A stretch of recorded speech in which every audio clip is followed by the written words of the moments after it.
Hai Sobat Bijak, bertemu dengan saya Hendro Susbianto di acara Bisa Bijak, bincang santai, berbagi informasi dan kebijakan. Kali ini kita akan membahas mengenai jabatan fungsional, yaitu jabatan fungsional yang terdiri dari PPK maupun PPSPM. Di samping kita telah hadir narasumber Bapak Agung Yulianto sebagai Direktur Sistem Perbendaraan Direktorat Jenderal Perbendaraan. Nah, bagi kalian yang belum tahu apa itu PPK maupun PPSPM dan jabatan fungsionalnya, mari kita tanyakan kepada narasumber kita saat ini. Baik Pak Agung, jadi mengenai ini Pak Agung, mengenai Permenpan nomor 54 tahun 2018 ini, dari PPK maupun PPSPM itu sudah harus menjadi pejabat fungsional. Mungkin di situ yang PPK PPSPM itu kan sebagai pejabat fungsional perbendaraan itu, bagaimana menurut Bapak, apa makna dan urgensinya sebetulnya? Baik Mas Hendro, jadi begini, ada dua peraturan Menteri PAN RB ya yang kita pedoman di sini, yaitu Permen PAN nomor 53 tahun 2018 dan Permen PAN 54 tahun 2018. Jabatan fungsional yang kita kembangkan itu bukan jabatan fungsional PPK atau jabatan fungsional PPSPM atau jabatan fungsional bendahara, tapi jabatan fungsional pengelola keuangan negara. Ada dua jabatan fungsional, satu adalah Peranata Keuangan APBN, yang kedua adalah analis pengelolaan keuangan APBN sebagai ahlinya. Nah, secara filosofi, kenapa dibangun jabatan ini? Karena selama ini kita pandang tugas dan kewenangan untuk pengelolaan keuangan itu masih sekedar tugas tambahan yang melekat kepada para pejabat atau pegawai yang ditunjuk, bukan menjadi core utama, tugas utama dari para pejabat itu. Karena tidak menjadi tugas utamanya dan itu hanya menjadi tugas ad hoc atau tambahan, sehingga pelaksanaannya menjadi tidak optimal gitu.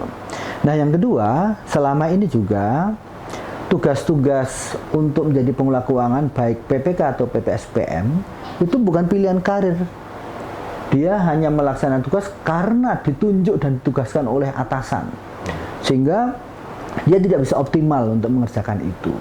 Yang ketiga, karena tidak ada standar kompetensi jelas, persyaratan pengangkatan bagaimana, maka banyak PPK dan PPSPM yang memiliki latar belakang berbeda dengan ilmu keuangan negara.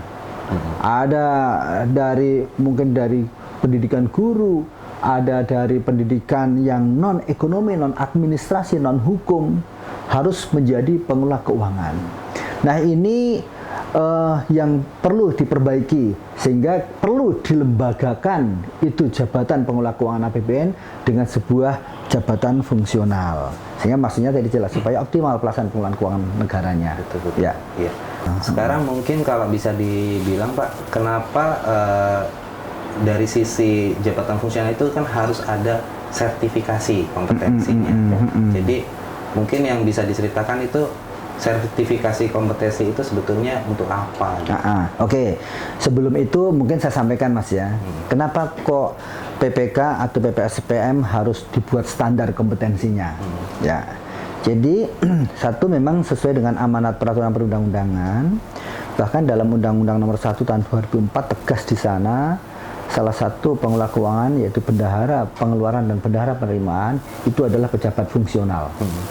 Nah, kemudian turunan dari Undang-Undang Nomor 1 DPP 50 itu mengamanatkan bahwa selain bendahara yang akan menjadi pejabat fungsional yang dia sebelumnya harus dilakukan standarisasi kompetensi, maka PPK dan PPSPM pun harus dilakukan standarisasi kompetensi. Nah, standarisasi kompetensi PPK dan PPSPM ini dimaknai dua hal. Satu, memastikan bahwa memiliki kompetensi dan kemampuan standar sesuai dengan unit-unit kompetensi yang dibutuhkan menjadi PPK dan PPSPM. Yang kedua, PPK dan PPSPM yang itu sudah terstandarisasi kompetensinya itu menjadi acuan untuk pengembangan kompetensi berikutnya dengan diklat-diklat itu. Jadi setelah bisa dibilang PPK dan PPSPM PPSPM yang saat ini itu akan berubah menjadi pejabat fungsional yang sudah memiliki sertifikat kompetensi.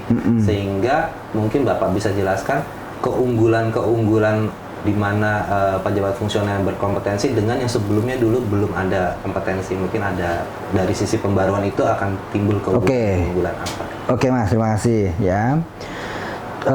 Coba kita perhatikan bersama. Ketika tugas-tugas pengelola keuangan itu masih menjadi tugas tambahan atau ad hoc yang menempel di pejabat entah struktural, entah fungsional yang lain atau bahkan pelaksana, itu independensi dan implementasi check and balance itu ternyata tidak optimal.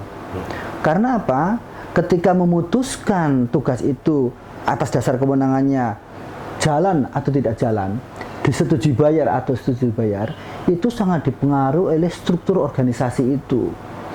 Yang mana kadang-kadang antara PPK dan PPSPM itu tidak setara. Karena PPK dan PPSPM tidak setara, maka keputusannya pun akan terpengaruh. Kadang-kadang malah lebih tinggi dari PPK. Padahal seharusnya PPSPM yang harusnya lebih tinggi karena dia harus memutuskan permintaan PPK itu betul atau salah. Bahwa PPK dan PPSPM kewenangannya, tugasnya akan dilembagakan dengan sebuah jabatan. Nah, dengan dilembagakannya sebuah jabatan itu, tugas-tugas untuk menjadi PPK dan PPSPM itu tidak lagi menjadi tugas tambahan karena penunjukan. Jadi karena ditunjuk atasan, mau tidak mau kita harus jadi PPK, mau tidak mau jadi PPSPM, tidak lagi begitu. Tetapi sejak awal, bagi para pegawai yang mempunyai passion, berminat untuk mengelola keuangan, bisa memilih karir dengan berkarir sebagai pejabat fungsional di pengelola keuangan dengan peranata keuangan APBN dan pengelola keuangan APBN tadi. Dengan demikian jenjang karirnya menjadi terjamin. Karena dia jenjang karirnya terjamin, dia bisa memilih dan nyaman melaksanakan tugas dengan sebaik-baiknya sehingga hasilnya optimal. Yang ketiga, dengan pengembangan kompetensi yang lebih baik karena dia dilembagakan menjadi pejabat fungsional, maka diklat-diklat berikutnya itu adalah diklat-diklat penjenjangan jabatan fungsional. Sekaligus pada saat diklat penjenjangan jabatan fungsional itulah diberikan update kebijakan-kebijakan baru, regulasi-regulasi baru terkait dengan pengelolaan keuangan. Maka dijamin kompetensinya, pengembangannya akan terjaga dengan baik. Yang keempat terutama ini, selama ini karena tugasnya juga tugas tambahan, belum dilembagakan, maka kompensasi dari pelaksanaan tugas itu sifatnya ad hoc. Hanya honor bulanan saja. Kalau kebijakan pemerintah nanti honor itu dicabut, tidak diberikan lagi, maka habislah dia, tidak ada kompensasi lagi tambahannya itu. Nah, oleh karena itu, dengan dilembagakan sebagai pejabat fungsional itu, dia akan memperoleh kepastian take home pay, kompensasi atas tanggung jawab dan kewenangan yang dia lakukan dengan pengelola keuangan.